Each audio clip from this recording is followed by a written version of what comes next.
There are media houses in this country that encourage their staff to collect brown envelopes.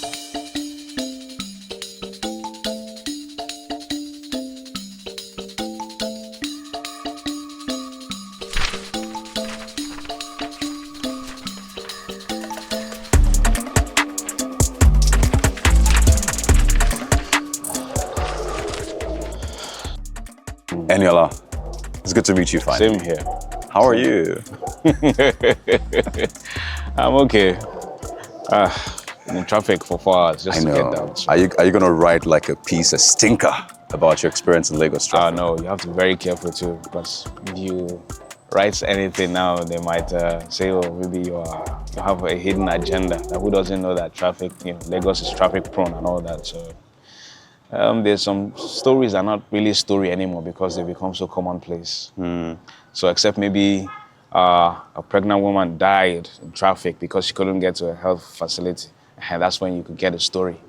But just staying in traffic now for hours, it's not really a story like that anymore because Lagos has become synonymous with traffic, yeah. So let me introduce you officially. Okay. This is Eniola Akinkuotu. By the way, I call you the babyface assassin. Well, you look younger than me. No, I'll tell you why. You have that face that is harmless, but when you write, come on, it's lethal in a good way. I'm just telling you what I think about you. So it's an honor to meet you. You started working for Punch in 2011? Yeah, 2010. I started my NYSC there. Yeah, so I did half of my NYSC in Katsina and then moved down and then completed my NYSC at Punch. So I started with Punch in September of 2010, then officially became a full employee in 2011. In 2011. Yeah, but by 2010, when you're a copper, you're already doing the job of a standard journalist. So amazing. Usually I counted from 2010. Beautiful. So you worked in Punch, became an editor? Yeah, assistant editor. I headed the Abuja office. I see. The Abuja bureau. So the Abuja bureau is the editor of Abuja, more or less. And then because of, Abuja is the capital, most of the lead stories come from Abuja. That's where the presidential villa is, all the ministries are there. The National Most Assembly. of the government agencies are headquartered there. So, everything is Abuja. So we write the lead story. So we're really the heart of the newspaper. That's beautiful. Yeah. And then you left the Punch, working with the Africa Report, chief correspondent. Yeah, and head of politics here in Abuja. Beautiful. Yeah. Eniola, how old are you? Well, next month I'll be 39. And you've done this much? I don't even think I've done much. So. You've not even started. I don't think I've done much. Amazing. It's an honor to speak with you and meet you personally, in person, right? Yeah, because we've had conversations over the phone for years now. So it's an honor to meet you. I admire your work. Thank you. And I thought, if not, why not? Let me have Eniola and talk about our profession. So let's get right into it. I always say that it seems we're an endangered species as journalists. I mean, there's social media, there's artificial intelligence, and we have an audience that has a taste that is growing. They want what they want, but we have a responsibility as journalists to do what we have to do. So I wonder for you how you're taking all of this in as a journalist. So when I joined journalism in 2010, that was around the time when Nigeria was beginning to embrace social media. So my coming into journalism kind of coincided with the rise in social media. So I was able to adapt very easily. But what you realize is that a lot of older journalists were not able to adapt at that time. So we were the Gen Z at that time. So we were able to easily adapt to the changes. And one thing that happened around that period was President Goodluck Jonathan declared his intention to contest on Facebook. And he became the first president in the history of the world to do that. Because around that time, people were saying maybe power was going to shift to the north. And then Jonathan said he was going to contest. And then he announced on Facebook. So we were the Gen Z people. We were the ones who saw that post. Because the traditional journalists were just, on the field, just trying to get info and all that. And it was just there on Facebook. And at that time, a lot of newspapers, some of them, they had websites, but they're not as active. Yeah. So we were getting stories from there, putting it on the website, breaking news there, and then started bringing traffic to the Punch website. And before long, even now, Punch is number one based on the ranking, not Alexa anymore, but the last ranking I saw, Punch was number one because we saw on time that, look, you know, stuff that happened on social media, you just push it over. And so we were able to use it to our advantage. But what that has changed now, you have more people on social media. Internet penetration has deepened, and now you have a rise in citizens journalism. So that is the aspect now that sort of creates an existential threat to journalism. So the same social media that helped get traction exactly is the same social the same media that is now. That's it. Ooh. It's a gift and a curse if you look at it. Yeah. You know, so you want information now is everyone wants it immediately. Nobody wants to wait anymore. Yeah. You know, so the only thing that gives us an edge is when you're able to write exclusive stories or you're able to do analysis on issues. But when it comes to the real news now, and then because there's something they call bounce rate, you know, on websites where people just read stories for 2-3 minutes and then they're up to the next. Yes. So everybody wants everything so quickly, and that is the aspect now that, you know, poses a huge challenge for us too, because everyone wants it quick. And then on social media too, you have people who are leaking things too, you know, who make it so difficult. So you have a document you think you can hold on for long. Just someone else has it, and then you just... And, you know, it's a very interesting situation we find ourselves in. Somehow we're staying afloat, but it's really tough. And there's this thing about news avoidance now. There's been a lot of research about it, and it's staring us in the face. Increasingly, people seem to be avoiding news. But thankfully, there's some sort of innovation as well. So I want to ask you, this job that we're doing, how long more do you think we have before we go into extinction one, or before we pivot, transition into something else? Or do you think it will always stay like this? It can't remain this way. And I'll say something. If you look at what's going on in the United States, because United States is a pace setter, you're seeing a rise in podcasters now. You look at the last election, the Joe Rogans, you know, you have Joe Rogan, you have Candace, you have the likes of Franklin Kirk. These are people who, you know, or even, what's his name? The guy who left Fox. Who's big on Twitter now. He's big on Twitter now. I'm trying to remember his name now. You know, the Tucker name. Carlson. Exactly. The name walked past me just now. So Tucker Carlson left Fox. He was their prime time. He was hosting their prime time show. And look at what he has become. He's this big time podcaster who has access to almost any head of state. He just interviewed the president of Iran just a few days ago. And he does a lot of interviews in his basement. He interviews the president of the United States. You know, so things are changing now. And it's a big threat for journalism, especially journalism as a business.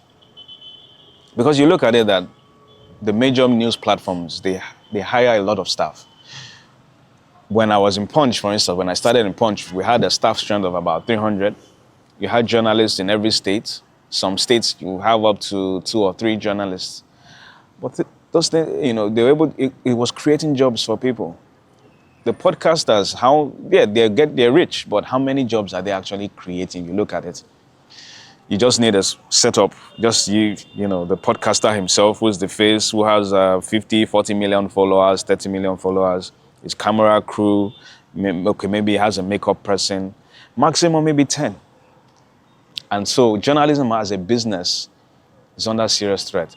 Journalism as a profession now, I won't really say it's under threat as such, you know, and the reason being that I always say one thing, that as a journalist, what stands you out is two major things. Your sources. Sources is about 50% of yours, or about 60% of your work. Yeah. And then the other 40% is ideation. Because there are days when you have there are going to be dry news days, yes. So you also have to think, always have to think, look at the perspective that no one is looking at. You know, we're interpreting things in ways that people don't really understand. Simplifying it. Look at, for instance, by January next year, the new tax laws are going to take effect.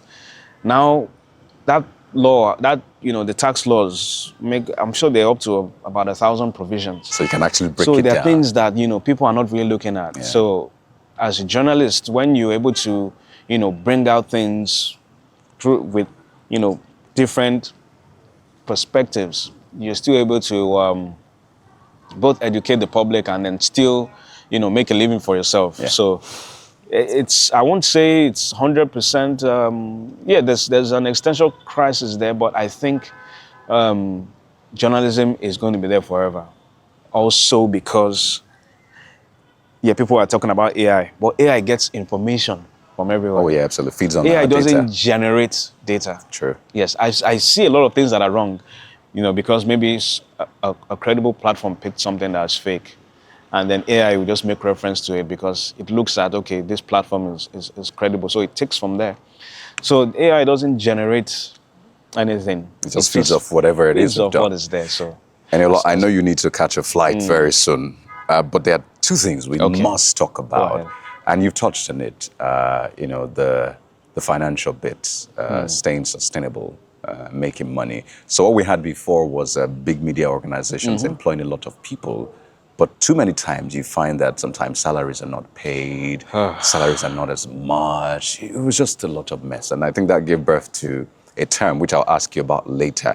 But now what we have is smaller media organizations making a lot of money, but not creating as much jobs as you said. Exactly. So if you were to look a journalist in the face right now and tell him or her that if you want to do this job, this is how you can survive, still sticking to the ethics of a profession, what would that advice be?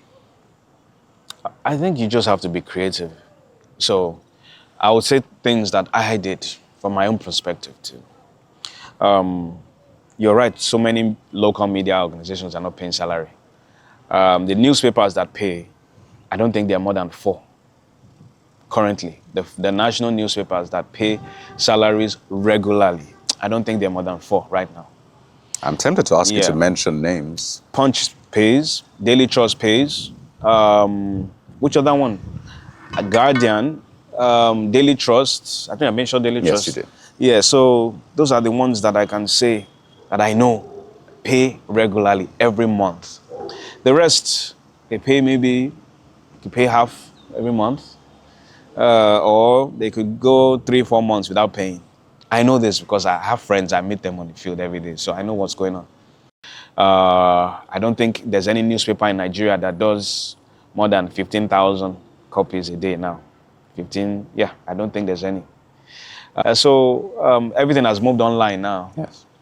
But the online isn't bringing, I don't think it's bringing the ads in terms of the costs. Yeah. You look at it, the major ads are still in the newspapers, And so it's adverts that make the newspapers, newspaper companies or media houses, it's the adverts that really keep them afloat. And one of the things that has helped is that Nigeria still practices a system whereby some of our laws insist that adverts must be placed in newspapers. So a judge will deliver a judgment and say, like Senator Natasha's issue apologies in 3 national dailies. It's still a revenue. Thank God for that, right? Yeah. And then the procurement law says, certain contracts must be advertised, So, and then a lady gets married or a man wants to change his name, change of name, loss of documents. So these are some of the things that still bring in revenue. But besides that, there are dry periods, and then you wonder how these media houses are able to survive. Yes, a lot of political adverts come in, but a lot of those adverts too, they come with certain conditions. Strings attached. Yeah. Oh, yes. You can't be too critical of the person bringing that ad. So when I was in Punch, we tried, to ensure that at least you try to be objective, you try not to attack those people, but every now and then, these people too will say, look, I can't be placing adverts of 20, 30, 40, 50 million in your advert and your newspaper. And next then page, you're attacking next page me. you're attacking me. You know, it becomes a major challenge. I remember when a former governor of CBN, Godwin Emefiele, wanted to contest. Then I was a member of the editorial board, and then we did a scathing editorial that, look, you have no business Contestant. running for president when the economy is in the shambles and, you know, you have multiple exchange rate windows and all that. But at the same time, you know, you have to, and, you know, journalism is also a business. So you need to get the adverts, and at the same time, you need to maintain ethical standards. To find that tricky balance. So that tricky balance is where things, you know, always, but you just have to find a way around it because you're also responsible to the people. Absolutely. Journalism is also a duty. Definitely. Yes. Eniola, I mustn't push this, but I must ask you, and it's a yes or no, do you get scared sometimes as a journalist? Because the work we do is like on the front lines. Once in a while. I wasn't scared until I got married and had kids. Yeah, because you see that, oh, you now have people who rely on you. But before then, I wasn't really, I used to go into Mushin, you know, when they're shooting and everything, I go there, I get pictures, put it in the new, you know, sometimes some of those pictures made it to the covers of newspapers. And as a journalist, you know, being on the cover of the newspaper is big issue, is a big deal. And so, you know, I just wanted the glory and the fame, you know, you get awards and all that.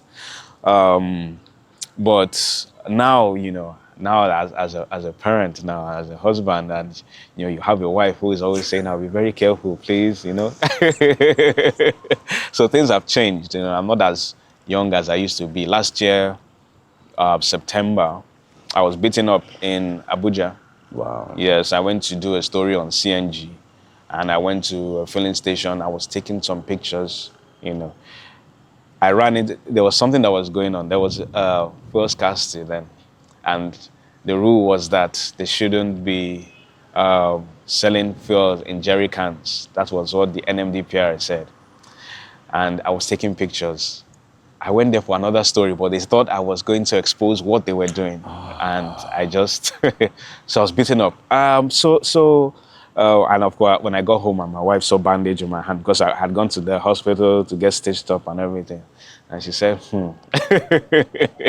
you know, you're not as young as, you're not, you know, you now have a family. So some of these things, yeah, they're threats, even indirect threats to your writing stories about the high and mighty. And those types of stories, those ones are even the more dangerous ones because there's something called enforced disappearances, where you just go missing and nobody knows where you are. And that's the worst type. Oh, that's the worst thing that could happen to a journalist. So for me, that's usually my biggest fear. You have people like Dadiata who for years have been missing. You don't even know. Yeah, not really a journalist as such, was a government critic, but people go missing. Maybe you take a stroll in the evening and you wrote a story about government, and I did a story on that some years back. You know, one guy was missing for about 5 years. Whew. So it's things like that that scare me. That's the truth. Enforced disappearances. But other than that, yeah. But somehow we keep doing our jobs. We have to keep doing it. And these are stories that we don't get to tell because most times we don't report ourselves. We have to keep doing it. Yeah. And I don't know, journalism is a calling because you're not paid that much. Your pay is not really fantastic. But you just see yourself doing it because you know that you just have to expose certain things. Let's play a game. What was your first salary? I'll tell you my first salary. Okay, my first salary was 107,000. Bro, you earned more than me. My first salary was 65. Oh, finally, I want to ask you about brown envelope. It's something that is said a lot. It's used to taunt us from time to time. You do a story, you do a report, they target brown envelopes, a brown envelope journalist. How does it feel when you know deep down that this story, I did it upholding all of the ethics of my profession. And I don't even have money in my account, but they're saying brown envelope. Most of those brown envelope comments usually come under stories that have political undertone. That's what I've noticed. Or maybe you're writing you're going against the grain. Maybe something has happened. Everybody has taken sides with this particular issue. You're coming with like an alternative view on it. So definitely they're going to come, after you. I haven't really had that experience of brown envelope, this thing. I haven't really had that experience of people accusing me of writing this thing. But I found out that it's always usually when you've written something that is not popular, and then they say, oh, this is brown envelope and this thing. But I will say something.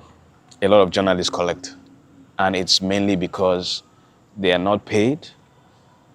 They are either underpaid or they are not paid enough, or they are not being paid at all. And you have a journalist who has responsibilities, who has a family to cater for. What else can they do? There are only very, very few. I've met only like 2 journalists who were not earning salary, and then they decided that they are not going to collect any money. Only 2. The rest, I can't really blame them because they have no choice. But what sort of story are they collecting the brown envelope for? That's another thing. If you're collecting brown envelope in order to cover up a heinous crime, then I know that, okay, what you have done is evil. But if they've collected it for a PR story, because there are a lot of stories that are not newsworthy. A little company just needs some publicity. They cannot afford to run an advert in a newspaper or on TV. So instead of paying maybe 700,000 for that advert, they just give the journalist maybe 50,000. Can you just give me 4 paragraphs or 5 paragraphs? So that particular type, I won't say it's right, but I think that can also still be condoned. The one that has to do with maybe someone was raped, there was some huge crime somewhere, and then you took money and decided that you are not going to write that. Now that type is the evil one. So, ethical issues are never really answered on a yes/no basis. They always, depend on context. Ethical issues, they usually, that's what they taught us in philosophy class. Never really on a yes/no basis. Yeah. It's just, what is the context, But it's important to state unequivocally that there are journalists that do not engage in brown envelope economy, and I think it's important to acknowledge and appreciate those ones. Sure, but how are they being paid? How are they getting money? If the company they're working for isn't paying, and they have responsibilities, I'm just trying to be practical now. How are they doing it? We are doing quite okay for ourselves, but I've seen journalists who sometimes you go for assignments and you see the way they dress, and then you wonder that, oh my goodness, what happened? So I haven't been paid this year. This is July. So how are you surviving? There are media houses in this country that encourage their staff to collect brown envelopes. That, look, we're not going to be paying you, but when you go outside, this is what you do. Eniola, I have to let you go now, but just to say that we need to rethink the way we also fund it, either from government and all of that. We need to rethink. If we need to uphold the 4th estate of the realm, then we need to think of creative ways to ensure that there is funding for this very important sector. The problem with the alternate funding, and I'll give you an example, you have foreign firms or foundations who actually fund, journalism or fund news organizations. But most times there are strings attached to it too. So if you are collecting $2 million from some foundation based in the US, for instance, that you're going to be, maybe you have to be pushing certain liberal policies, you cannot write against homosexuality and all that. There are a lot of conditions attached to it. And so you realize too that, yes, you're not taking brown envelopes, but at the same time, someone is also dictating the tune at the background. That's white envelope. Yeah, so you see that you're just in this dilemma. I'm not taking brown envelopes, but at the back too, I'm being controlled by advertisers or by sponsors, foundations, for US, American-based foundations and all that. So at the end of the day, how do you ensure that, there's balanced, factual journalism? That is the biggest threat today.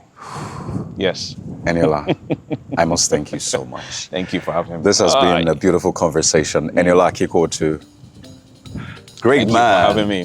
Thank you for Thank having you so me. much. So let's go fly now so we don't miss The flight of it. your flight. And Thank it's you. great to see you, man. Same here. Same here.